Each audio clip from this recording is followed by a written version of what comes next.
Assalamualaikum warahmatullahi wabarakatuh. Salam guru penggerak.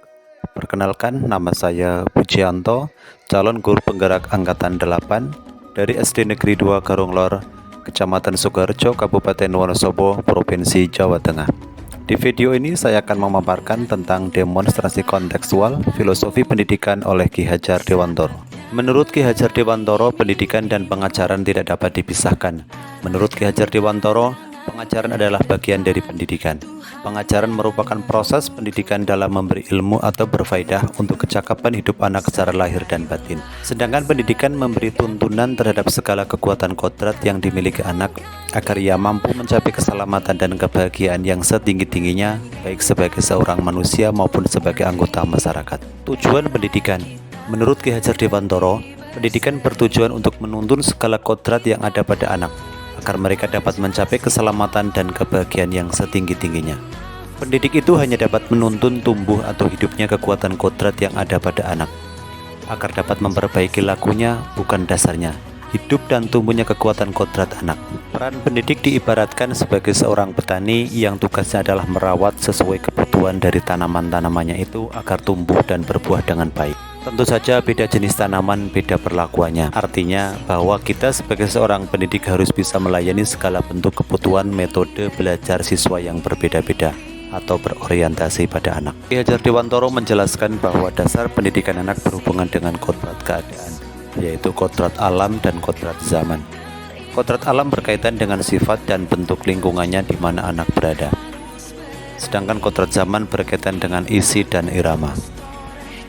Salah satu pemikiran Ki Hajar Dewantoro tentang pendidikan yaitu pendidikan yang berpihak pada murid, yang artinya pendidikan yang menekankan pada minat, kebutuhan dan kemampuan peserta didik sesuai dengan kodrat alam dan kodrat zaman. Pendidikan harus memerdekakan peserta didik. Dengan mendapatkan pendidikan yang berpihak pada murid dan sesuai kodratnya, diharapkan peserta didik memiliki kemampuan di bidang pengetahuan, peserta didik memiliki budi pekerti yang luhur.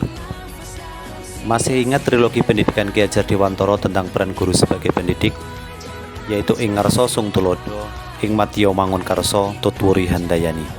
Sebagai pendidik kita harus memberikan contoh, memberi semangat dan memberi dorongan bagi tumbuh kembangnya anak, menuntun mereka menjadi pribadi yang terampil, berakhlak mulia dan bijaksana sehingga mereka akan mencapai kebahagiaan dan keselamatan. Agar dapat menciptakan pendidikan yang berpihak pada murid, sekolah saya telah menerapkan beberapa kegiatan untuk mewujudkan pemikiran Ki Hajar Dewantoro, antara lain melaksanakan kegiatan upacara untuk pembentukan karakter peserta didik, menciptakan pembelajaran yang menyenangkan bagi peserta didik, melaksanakan kegiatan ekstrakurikuler seperti pramuka, seni tari, dan rebana. Dalam melaksanakan kegiatan tersebut tentu tidak mudah. Ada beberapa tantangan yang dihadapi, antara lain minat dan motivasi peserta didik yang masih rendah dalam mengikuti program sekolah. Masih kurangnya pemahaman guru terhadap pemikiran Ki Hajar Dewantoro tentang pendidikan yang berpusat pada murid dan bagaimana penerapannya.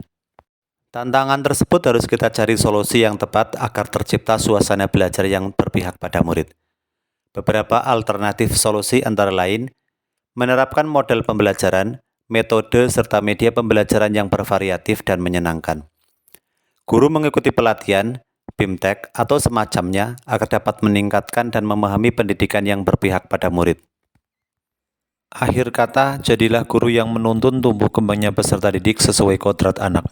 Dengan menerapkan pendidikan yang berpihak kepada murid, serta tanamkanlah budi pekerti yang baik pada anak. Terima kasih. Salam guru penggerak. Wassalamualaikum warahmatullahi wabarakatuh.